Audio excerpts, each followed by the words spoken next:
दोस्तों एक डेटा मैं आपको बताता हूँ। सीयूटी यूजी 2023 का एग्जामिनेशन देने के बाद जब यूनिवर्सिटी ऑफ दिल्ली में बच्चों ने अप्लाई किया तो 3,04,699 बच्चों ने अप्लाई किया और 11,16,011 बच्चे कुल ऐसे थे जो कि सीयूटी यूजी 2023 का एग्जामिनेशन लिखे थे।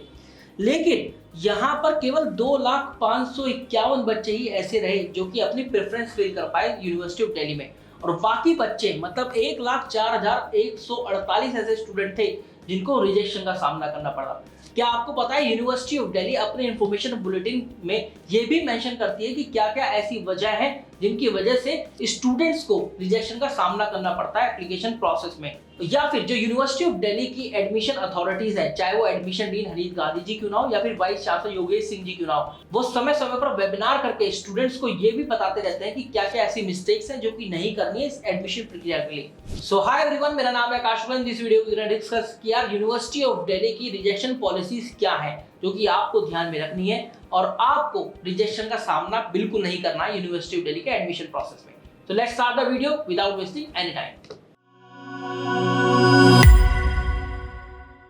सबसे पहली वजह जिसकी वजह से यूनिवर्सिटी ऑफ दिल्ली के एडमिशन प्रोसेस से बच्चों का रिजेक्शन हो जाता है वो ये है कि बच्चे क्लास 12 का डोमेन फिल नहीं करते, कोई और डोमेन फिल कर आते हैं। मतलब यूनिवर्सिटी ऑफ दिल्ली ये बोलती है कि बीए ऑनर्स पॉलिटिकल साइंस के लिए आपको पॉलिटिकल साइंस में अपीयर होना जरूरी नहीं है। आप एक बार यूनिवर्सिटी ऑफ दिल्ली का कोर्स वाइज एलिजिबिलिटी क्राइटेरिया जरूर चेक कर लें और तभी सब्जेक्ट टेस्ट का चुनाव करें सीयूटी फॉर्म फिलिंग के दौरान। कभी ऐसा नहीं करना है कि बीए ऑनर्स इकोनॉमिक्स के लिए आप इकोनॉमिक्स के लिए जाकर अपीयर हो जाए, ऐसा बिल्कुल नहीं करना है। हमेशा मेक श्योर करें कि लैंग्वेज टेस्ट प्लस वो 3 या 4 डोमेन जो कि आप क्लास 12 के अंदर पढ़ रहे हैं और जनरल टेस्ट के अंदर आपको सीयूटी एग्जाम में अपीयर होना है, तभी आप वहां पर सब्जेक्ट मैपिंग के दौरान यूनिवर्सिटी ऑफ दिल्ली के एडमिशन प्रोसेस में आगे बढ़ पाएंगे। दूसरी वजह जो यूनिवर्सिटी ऑफ दिल्ली से बच्चों को रिजेक्शन का सामना करना पड़ता है वो ये है कि बच्चे लैंग्वेज टेस्ट के अंदर अपीयर नहीं होते हैं। किसी बच्चे को पॉलिटिकल साइंस ऑनर्स करना है, जाके पॉलिटिकल साइंस का पेपर दिया है, ऐसा नहीं करना है। आपको पता होना चाहिए कि for most of the courses या फिर almost all the courses university of Delhi ने लैंग्वेज टेस्ट को मैंडेटरी रखा है, तो लैंग्वेज टेस्ट देना जरूरी है अगर आप यूनिवर्सिटी ऑफ दिल्ली का सपना देखते हैं तो। इसके अलावा वो सभी कैंडिडेट जो कि कुछ इस प्रकार की कैटेगरी से बिलोंग करते हैं जैसे जनरल ईडब्ल्यूएस या फिर ओबीसी एनसीएल, वो एक बार यूनिवर्सिटी ऑफ दिल्ली का इंफॉर्मेशन बुलेटिन लेटेस्ट वाला जरूर चेक कर ले उसकी एडमिशन वाली वेबसाइट पर, क्योंकि यूनिवर्सिटी ऑफ दिल्ली इन्हीं कैटेगरी वाले बच्चों के लिए एक अलग से फॉर्मेट निकालती है और बताती है कि आपको इसी फॉर्मेट के अंदर अपना सर्टिफिकेट सबमिट करना है। इसके अलावा यूनिवर्सिटी ऑफ दिल्ली अपने लेटेस्ट इंफॉर्मेशन बुलेटिन में आपसे ये भी बोलती है कि सीयूटी एग्जामिनेशन देने के बाद आपको सीएसएस जो पोर्टल है और सीएसएस का जो एडमिशन प्रोसेस है उसका हिस्सा बनना है। सीएसएस मतलब कॉमन सीट एलोकेशन सिस्टम, ये यूनिवर्सिटी ऑफ दिल्ली का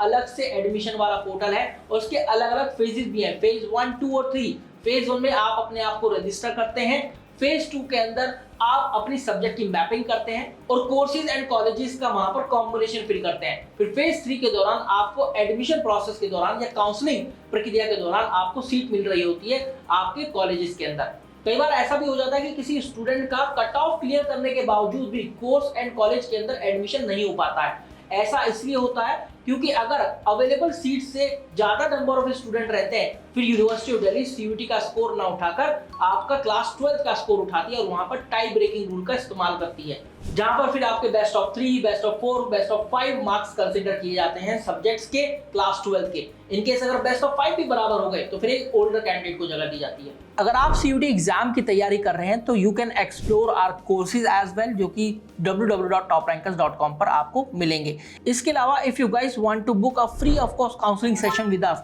यू कैन कॉल एट 7676534400। इसके अलावा एक और बड़ी वजह देखी जाती है कि स्टूडेंट जो है अपना स्ट्रीम चेंज करना चाहते हैं और वो स्ट्रीम चेंज करके किसी भी कोर्स के लिए अप्लाई कर देते हैं बिना उसका एलिजिबिलिटी क्राइटेरिया देखे। तो आपको एक बार एलिजिबिलिटी क्राइटेरिया देख लेना है। कई बार देखा गया है कि बीए ऑनर्स हिस्ट्री के लिए बच्चे हिस्ट्री का पेपर दिए आते हैं जबकि उन्होंने क्लास 12 के अंदर फिजिक्स, केमिस्ट्री, मैथ्स पढ़ा हुआ है, तो इससे सब्जेक्ट मैपिंग के दौरान आप लोग बाहर हो जाते हैं एडमिशन प्रोसेस से। जिन कोर्सेज के लिए जनरल टेस्ट जरूरी है उन कोर्सेज के लिए जनरल टेस्ट का स्कोर जरूर काउंट होता है, और अगर आपका जनरल टेस्ट का स्कोर या और जो भी आपने डोमेन सब्जेक्ट टेस्ट दिए सीयूटी एग्जाम के अंदर वो मिलाकर आप कट ऑफ क्वालिफाई नहीं कर पाते हैं तो आपका सफर यूनिवर्सिटी ऑफ दिल्ली का वहीं खत्म हो जाता है उस कोर्स या कॉलेज के लिए। एक और रीजन जो यूनिवर्सिटी ऑफ दिल्ली बताती है वो ये है कि कॉमन सीट एलोकेशन सिस्टम में एडमिशन प्रोसेस के दौरान जब फेज 3 में बच्चों को सीट अलॉट होना शुरू हो जाती है तो कई बार बच्चे टाइम पर सीट को एक्सेप्ट नहीं करते हैं।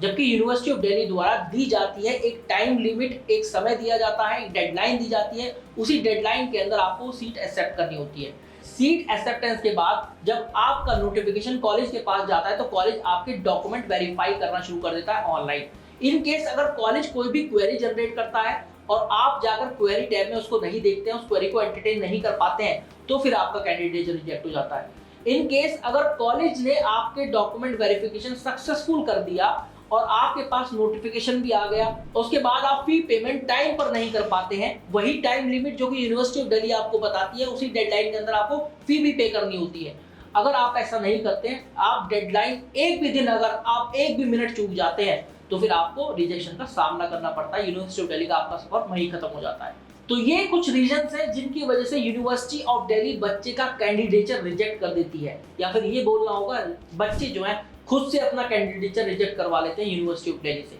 क्योंकि यूनिवर्सिटी ऑफ दिल्ली अपने लेटेस्ट नोटिफिकेशन में ये सारी शर्तें पहले ही बता देती है। So guys, this was all about the video. I hope आपको समझ में आ गया होगा और अब आप यूनिवर्सिटी ऑफ दिल्ली के एडमिशन प्रोसेस में कोई भी गलती नहीं करेंगे सीयूटी एग्जाम के बाद।